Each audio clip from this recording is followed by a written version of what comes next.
navigate the unknown, uncover the untold, and safeguard our future together. Tune into your public broadcaster, for it is the intersection of trust and truth. Because to UBC, your story, every story, and every voice matters. UBC, inspiring Uganda. The government's core mandate is to maintain law and order, safeguard citizens' rights, and provide essential public services. Remember, one of the pillars of a roadmap is innovation and entrepreneurship. There has been this question of how are you protecting our indigenous seed? It's going to be a tall project that answers somebody's question. For the past 20 weeks, the front bench has brought you insightful discussions on governance, security, healthcare, justice, and commerce. When you go through this complicated procedure, involve the lawyers, you bring the case against him, the judge will hear you out and pass judgment, and you're out of court in record time. We remain committed to keeping you informed and engaged on key national matters. So these are huge, these are powerful organizations which now Uganda chairs. Why don't you come together? If we haven't migrated to the e-card because of various reasons, including that not all the people of Uganda have smartphones. You can sit in your house, apply for a passport. If you have a Ugandan who has a successful logistics firm in the US, it means he can come to Uganda and do a lot more. Now airing every Monday at 8:30 p.m. with me, Jethro Kasaiji, your interface with the government only on your public broadcaster, UBC, inspiring Uganda.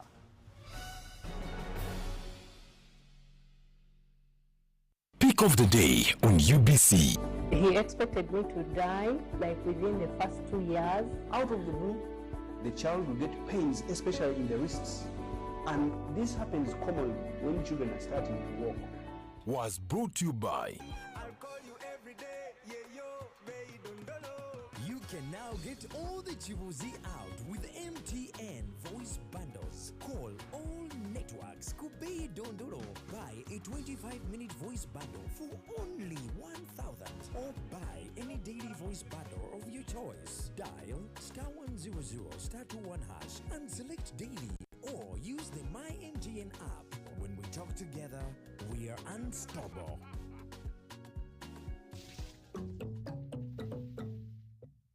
Buza Commissioner, enhancing tax education and bringing it closer to the taxpayers. Many Ugandans have questions about the taxes they pay to URA. When we come at revenue, they tell us to clear Chitenge at 10,000. And when we are selling Chitenge, we sell it at 17. So we don't know whether we are working or not. Understanding your tax obligations can help you grow your business and avoid unnecessary losses. Now, you can get direct answers. Send your tax-related questions via WhatsApp or SMS to 0790-141-887, and the Commissioner General of URA, John Musinguzi, will personally address them. Tune in to UBC News Tonight every Monday and Wednesday for expert insights and clear explanations. Buza Commissioner.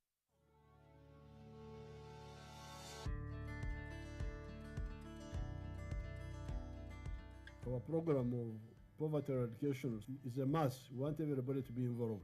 Through the parish development model, Ugandans are starting small but impactful projects to improve their livelihoods. When we give 1 million, we know it's not enough to do many things, but it's a starting point. I'm a PDM beneficiary, a farmer.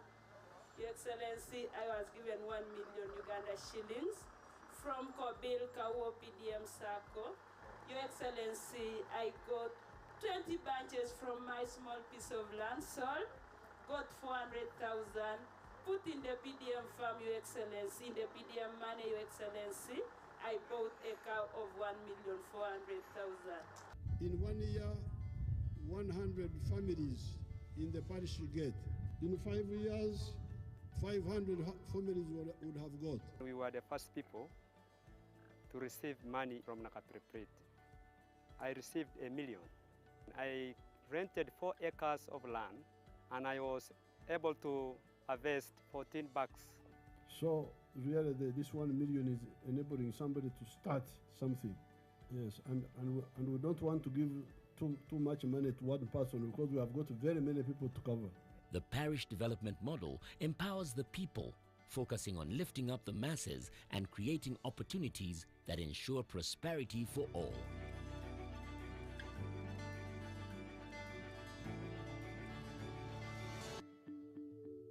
This message is brought to you by the Ministry of ICT and National Guidance.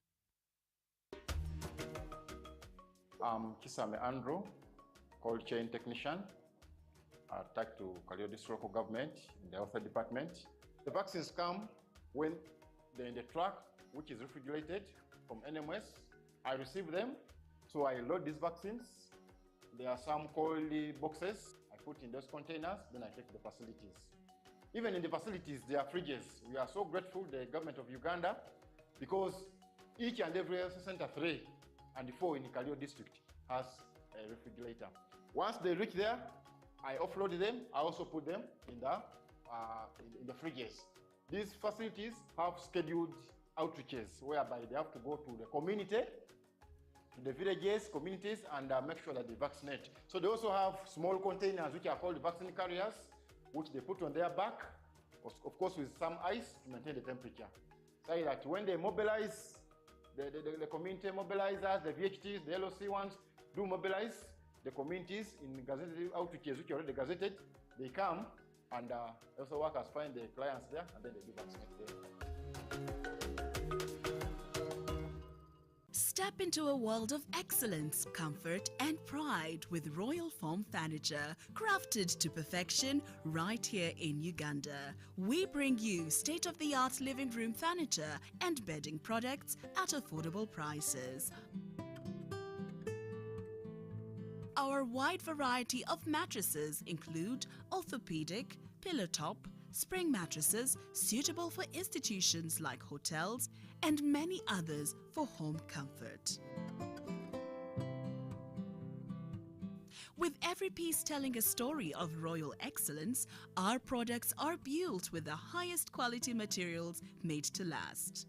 Experience royalty with Royal Foam Furniture, proudly made in Uganda, so buy Uganda and build Uganda. Visit our showrooms at Ginger Road, Chambogo Junction, Bukota Chisasi Road, and on Victoria Mall, Entebbe, on the first floor. In all these years, we emphasize 2 words, wealth and jobs. And we try to waken our people up to show them where wealth and jobs come from. The Parish Development Model, PDM, is a bold initiative that is reshaping Uganda's rural economy. By allocating 100 million shillings to each parish annually, PDM empowers households by unlocking opportunities for wealth creation. This program will be maintained. Each year we send 100 million for the parish. If you get the 1 million, you can buy some goats, you can buy some pigs, you can buy even young cows. Farmers are transitioning from subsistence farming to commercial agriculture, laying the groundwork for wealth creation and improved livelihoods. This project started 11 years ago after an inspiration from His Excellency. And that time I was working as a taxi driver. I was doing that Masao business in Soroti, and he was talking about how to improve household income.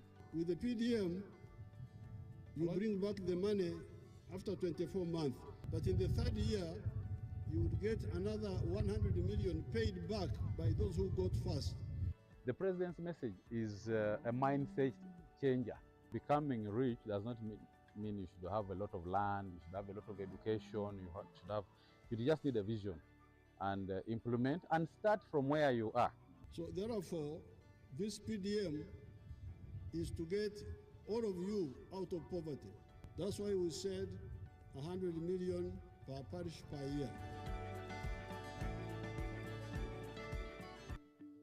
This message is brought to you by the Ministry of ICT and National Guidance.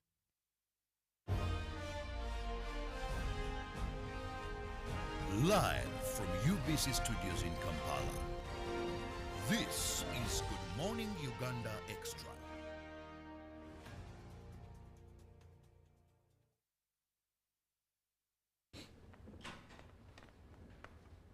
Good morning, and thank you so much for being with us on UBC TV. Welcome to the Extra. Robert Chirabo Nyonyintano. Now, this morning, we are going to be discussing something very important. That is one of the government plans to ensure it reduces poverty. I don't want to use the word eliminate poverty, because even the farthest of the developed countries, they still have people who are poor, but reduce the poverty levels. And one of the programs that government is using is the GROW. I know you could have heard of it, but in case you've never, rest assured, I have a very competent guest who is going to take us through and ensure you're well versed. Are you a beneficiary? Because I know there are very many out there. Are you one who is a second beneficiary? Because some of the components of GLOW do not only benefit the targeted people, but there's a trickle-down or multiplier effect. Join me, welcome my guest this morning, Paul Nwagaba, who is the Access to Finance specialist at the Private Sector Foundation, Uganda. Good morning and welcome. Good morning, Chirabo, and good morning to our viewers. How is private sector? Private Sector Foundation as a business association for a number of business associations in Uganda is doing well, helping to advocate for the private sector, bringing interventions that affect the private sector to the fore, and we are doing a good job, I believe. Today we are going to be looking at catalyzing innovation for gender. Now, we are, or they are, going to be having a two-day expo, and these are some of the things we're going to be focusing on. But first, let our viewer understand when we talk about GROW. It is now a word very common. People many don't know even what it is in full, but at least they know GROW project, centers are GROW project, GROW project. What is this whole thing? So the GROW project is in full, is generating growth opportunities and productivity for women enterprises. But of course the keyword in there is growth, and that's why it has the acronym GROW. But two things, entrepreneurial opportunities, growth and productivity for women enterprises in Uganda. It is an initiative of the government of Uganda, a project funded by a grant of $217 million from the World Bank.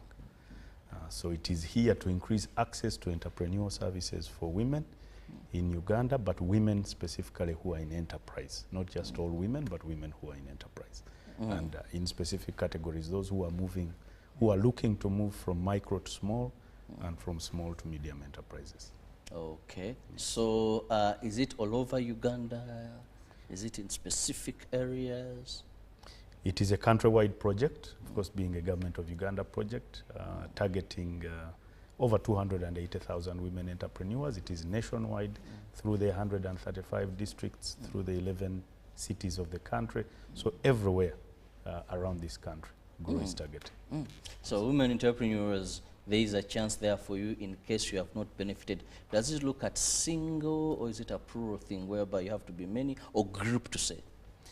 Okay, GROW is actually targeting individual women entrepreneurs, and I need to be clear about that. Individual means we have a lot of entrepreneurs, not even just women entrepreneurs, but entrepreneurs in this country who do business informally. They do it in their names, they structure their entrepreneurs can benefit, who are women, and then there are also those who work within a structure, an entity which is registered, which can be a company or a sole proprietorship or a partnership. For those ones, what we insist is that the women who are involved in those enterprises must own more than 51% for it to be considered to be a woman-owned enterprise. So those ones all qualify for support from GROW. Okay, now let's go to the expo. Yes. Please tell us more about this two-day event.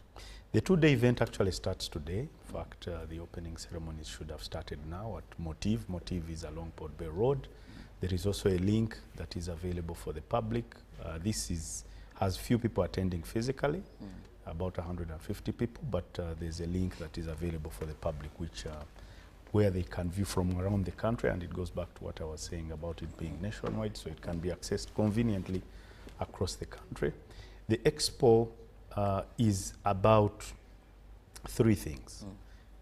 First of all, we are trying to encourage the financial institutions and players within the financial ecosystem to do market level improvements within their products, to be able to bring products for women that are innovative, that allow them to access appropriate financing. The other thing is the Grow Loan has been on for some time, so we are sharing some information from the Grow Loan to say this is what we have seen, this is what we have learned, what can those who are in the financial ecosystem learn from it and act on. And then thirdly, the other one is we have many partners that are part of the expo who are going to share data or information that they've got from all the work that they have been doing. And that data is supposed, again, to inform the discussion and the interventions to improve financing for women entrepreneurs in Uganda. Now, we are talking about catalyzing innovation for gender. Let's look at gender financing. For gender financing. Yes. How do the two blend? Okay, so one of the things that we have realized, and so these are some of the lessons that the Grow Loan has shown us, is that women dominate I don't know whether I would call it the bottom of the pyramid in terms of financing. So they have small enterprises, they have challenges, significant challenges or constraints in accessing money. Most of those challenges come from whether it's just the structure of the economy or even the social norms in which we exist. So we are saying, and what that means is when you have these constraints, it means that when you go to financial institutions to look for money, those same constraints apply to them. So if you're a smaller business, you do not have management skills, it's difficult to convince somebody to give you a lot of money.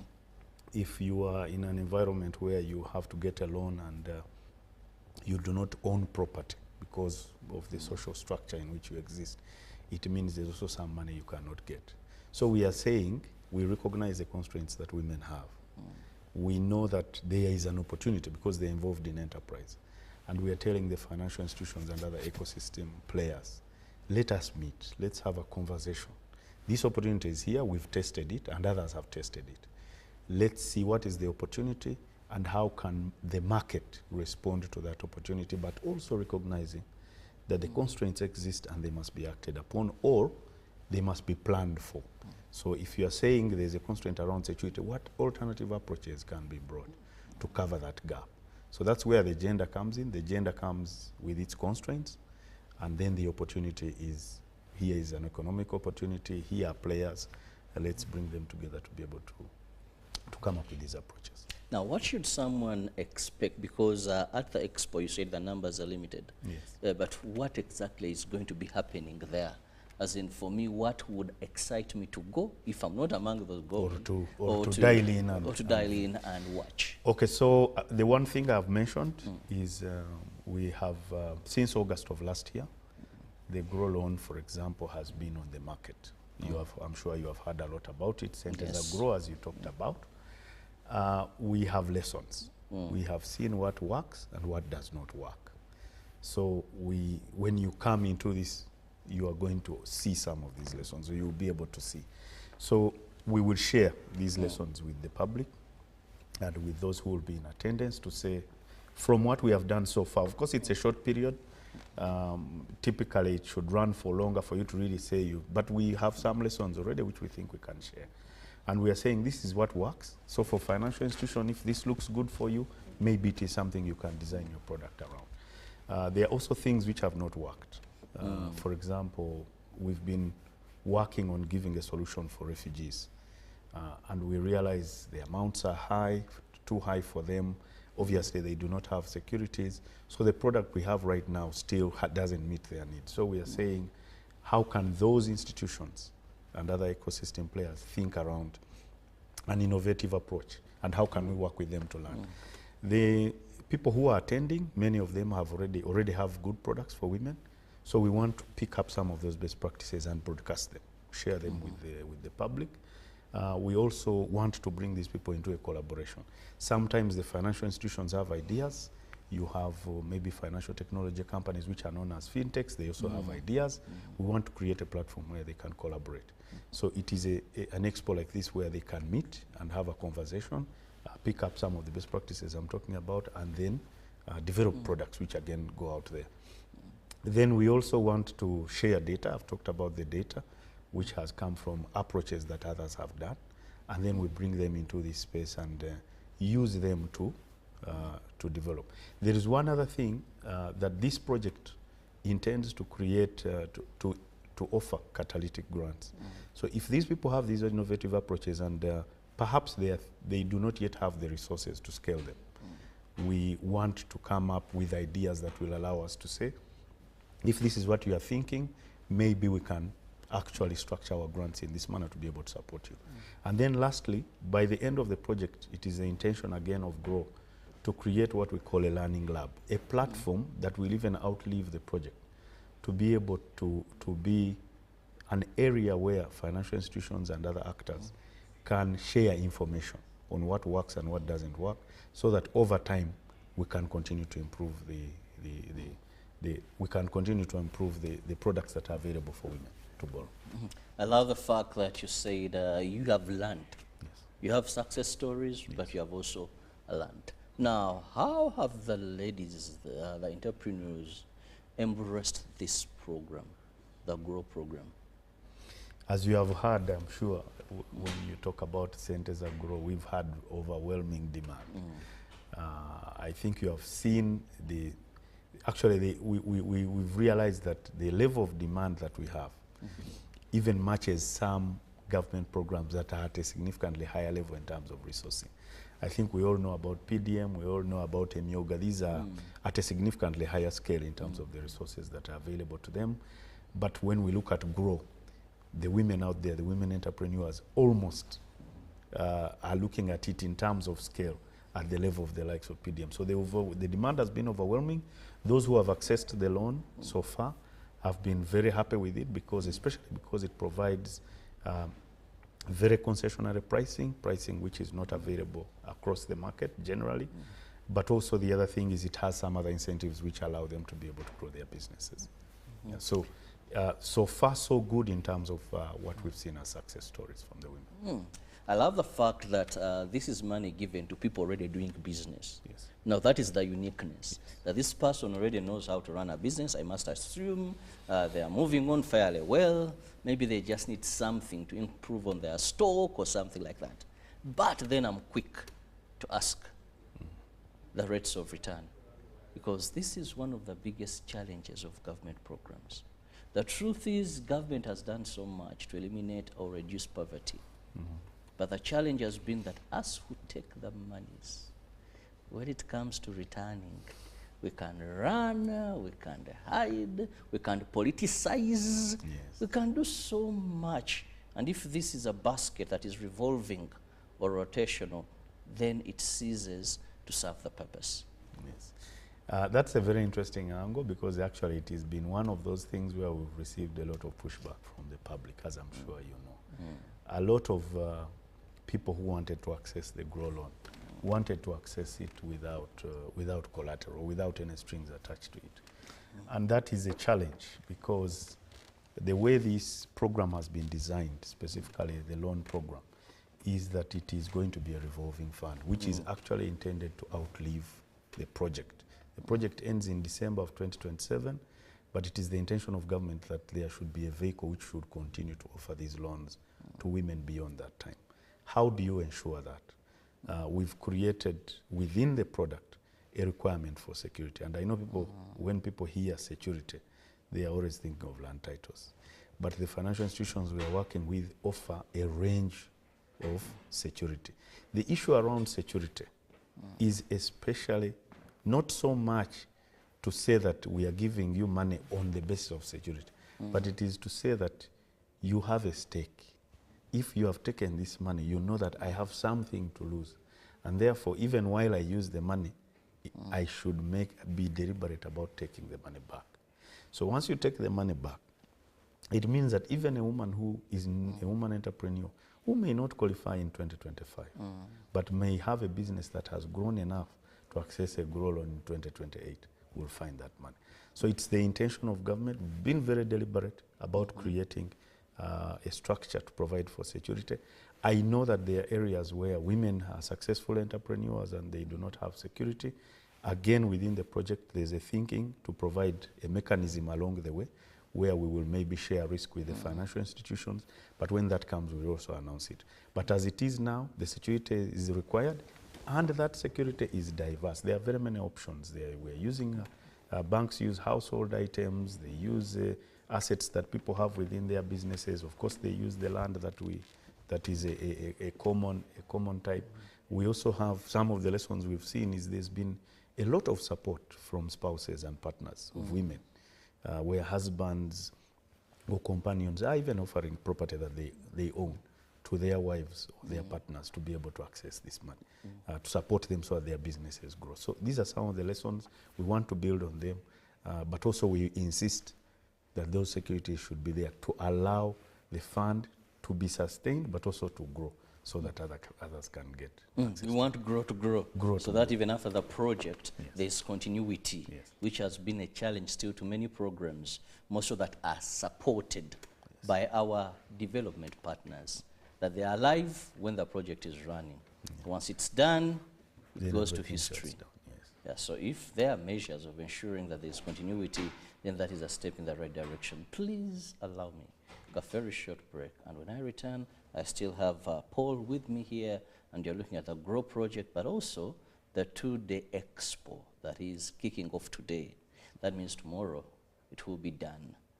And how you can be part of this, of course, you may not be there visibly or physically, but technology made things simple. Let's return.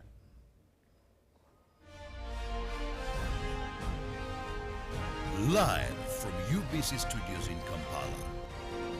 This is Good Morning Uganda Extra. Pick of the day on UBC. He expected me to die like within the first 2 years. Out of the blue, the child will get pains, especially in the wrists. And this happens commonly when children are starting to walk. Was brought to you by. You can now get all the Chibuzi out with MTN voice bundles. Call all networks. Kubei Dondoro. Buy a 25-minute voice bundle for only 1,000. Or buy any daily voice bundle of your choice. Dial *100 *21# and select daily, or use the My MTN app. When we talk together, we are unstoppable.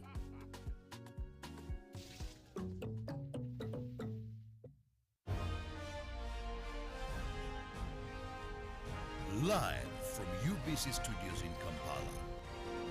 This is Good Morning Uganda Extra.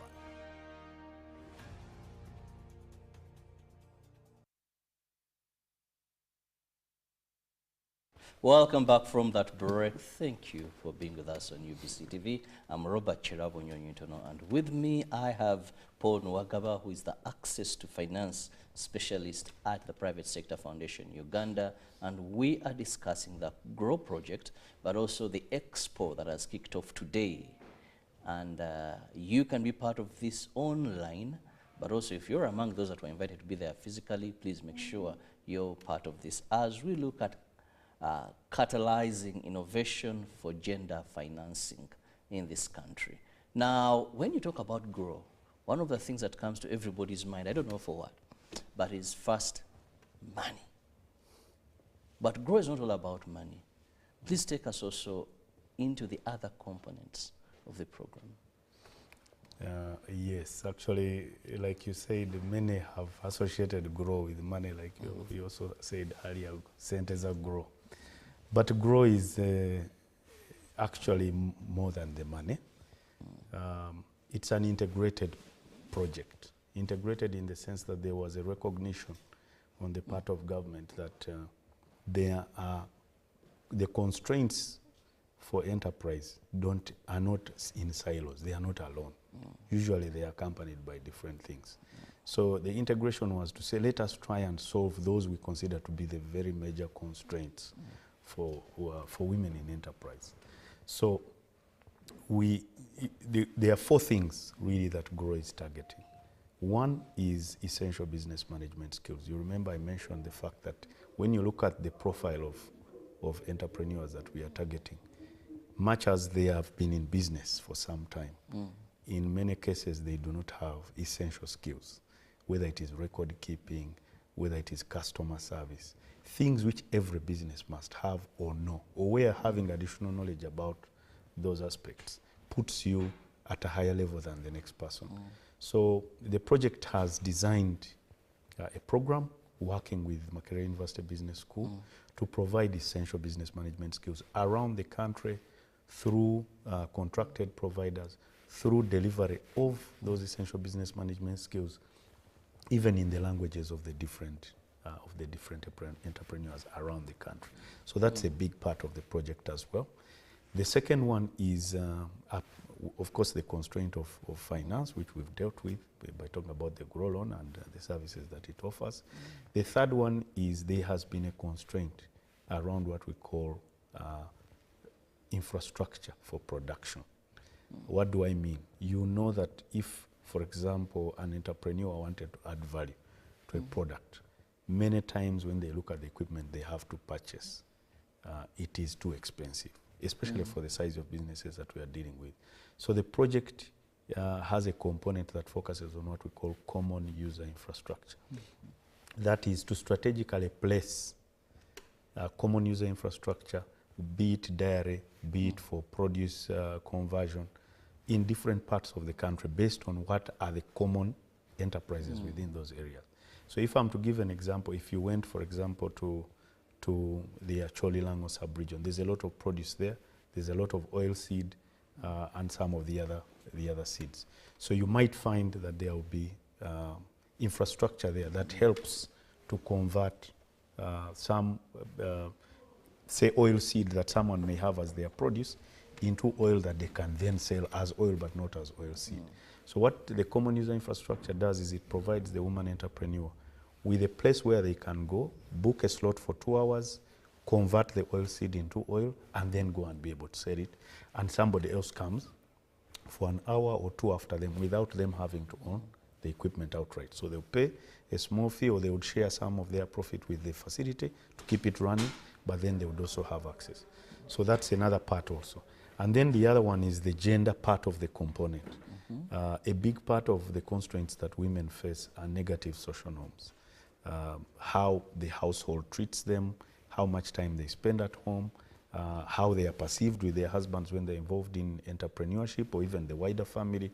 So the thing is, the project is looking to create awareness and to work with men and other people in the households from which these women entrepreneurs come to change the perception, to make it more positive, so that as women engage in entrepreneurship, they are perceived differently, positively, and in a manner that allows them to grow. Yes.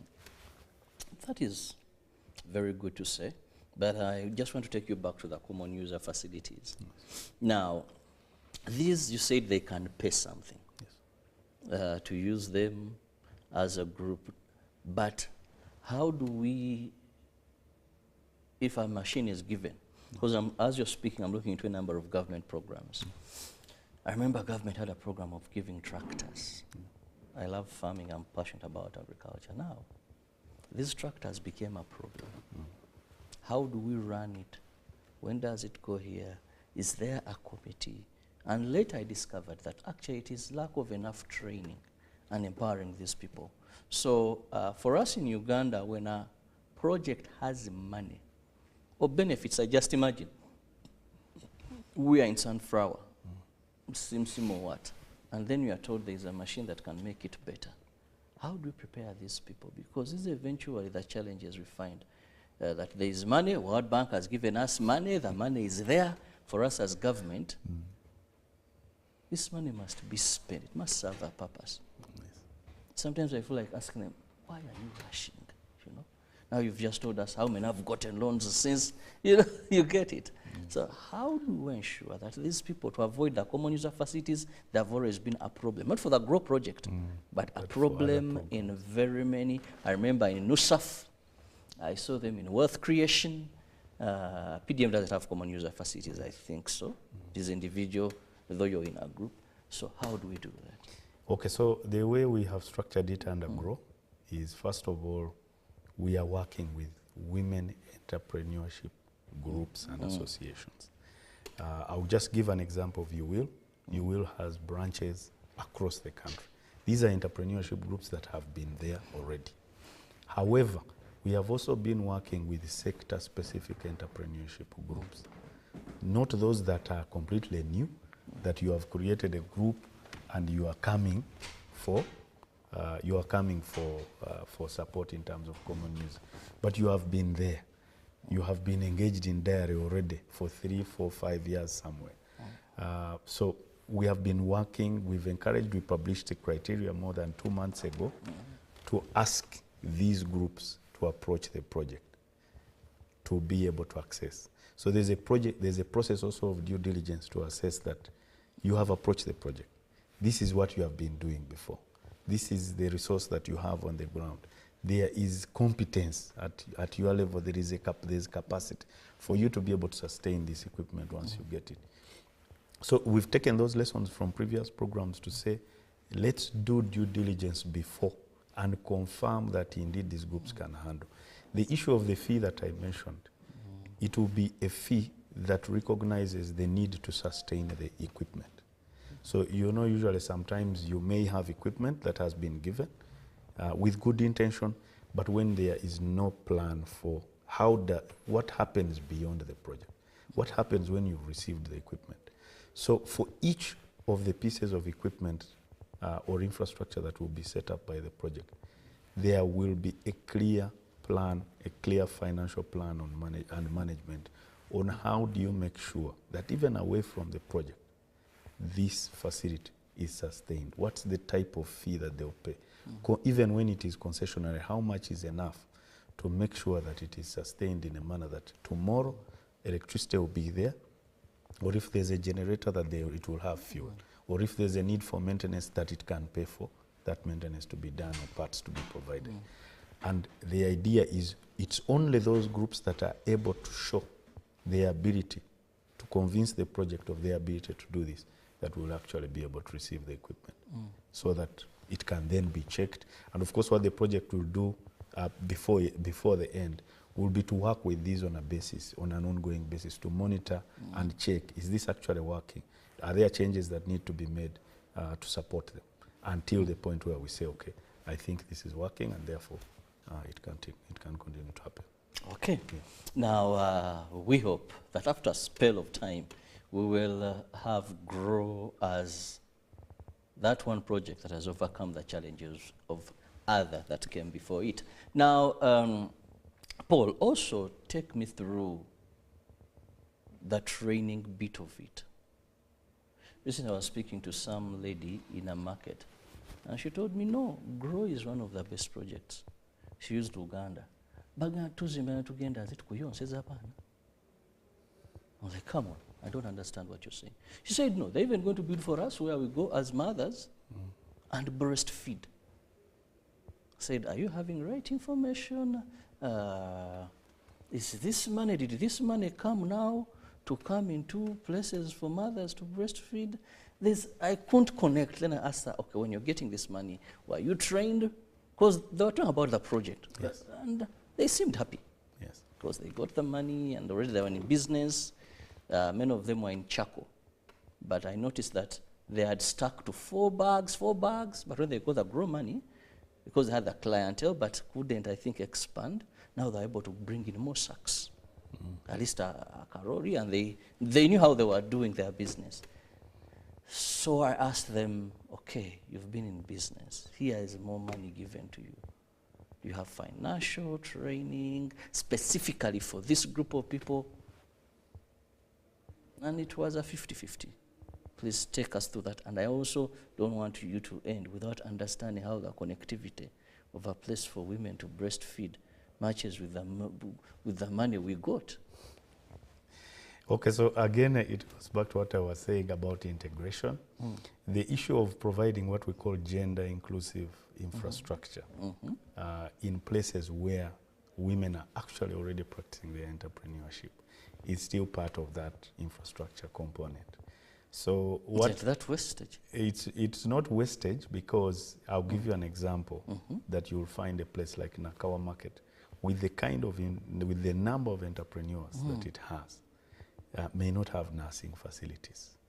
Okay, nursing in the sense that I need a clean place where I can either leave my baby if I am maybe haggling with people on a truck to give me matoke, or I need to move between 1 or 2 places within the market to move my merchandise, or even just a place where I can change them. Okay, so that infrastructure is not there in many Yes, of the facilities yes. where women are actively involved.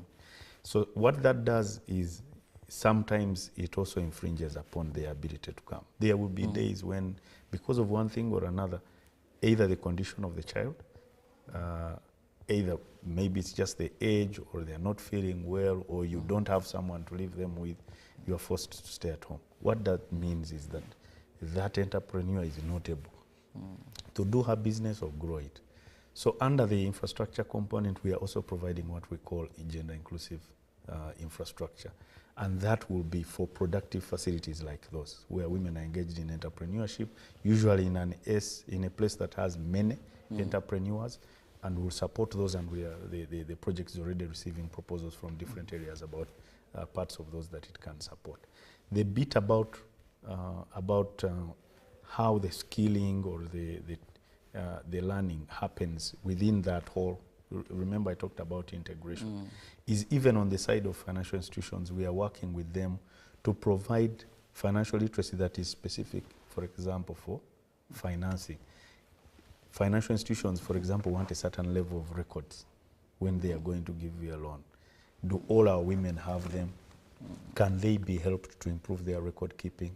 So the financial institutions are also providing that as part of their partnership with the project.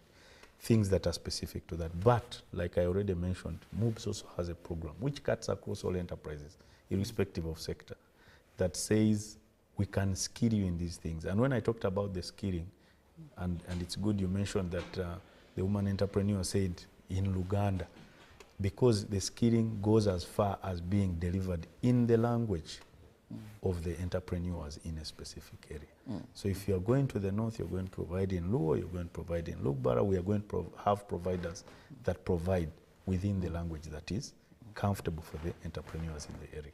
And the same across the country. Now, someone watching us, how do you become part of this project? A female, a woman entrepreneur watching this show has had a bit of growth. How do you be part? Okay, so all the district offices around the country have what we call district focal persons. That is a starting point. So if you are in an area that is close to district administration, you can approach the GROW focal person. There are over 200 of these focal persons across the country. They're in the districts, they're in the municipalities, they're in the cities. So they can be approached to help you through the application process. Then we have an application portal on the website where you can go, visit the website and apply for whichever of the services that you would like. The financial institutions that we are working with are around the country: Centenary Bank, Post Bank, Finance Trust Bank, Equity Bank, Stanbic and DFC Bank. Wherever they have a branch, you can approach them if you want the GROW loan. And then we have 2 offices in Kampala. The main offices, Ministry of Gender, headquarters of the Ministry of Gender is Gender and Labour House behind CPS. They have an office for the GROW project. You can approach that office and register as well and apply for a service. You can also come to the Private Sector Foundation office for the GROW project. It's a Trust Tower on Chadondo Road. And again, you can. So all those avenues, you can go to the website, you can visit the GROW project offices, you can go to the district and local government focal persons. Well, time seems to be flying, and of course we have a replay of Behind the Headlines that was at night. So I'll have to end early so that we can also be part of, you can be part of watching it in case you missed that wonderful program. But before I let you go, please, your parting shot with more emphasis on the expo. Okay, so my parting shot is really to emphasize that please join us online, especially, so that you can hear about these different approaches. There will obviously be a chat room where you can also share ideas based on what you have seen out there. If there are things that you find interesting, which you can follow up with us on through using the same portal. But we believe that when we share knowledge, it's an opportunity to be able to improve what we already have. And the expo is going to be targeting that to make sure that we bring ideas together, we bring best practices together, and we innovate to make sure that we finance the woman entrepreneur now and in the future so much better than we're already doing. Thank you. Well, thank you so much, Paul Nwagaba, who happens to be the Access to Finance specialist at the Private Sector Foundation Uganda. And we've been discussing the GROW project and letting you know of the expo that is happening. It started today and it's a two-day event. Please take all it takes to be part of this online, and if you're invited, your presence is very important. Let's all embrace government programs. Now this, the male, we are out. We are not direct beneficiaries. But at least for the ladies, it is tailor-made for them. So your female entrepreneur, look for that focal person. You never know. This could be your long-awaited for breakthrough. God bless you. See you tomorrow.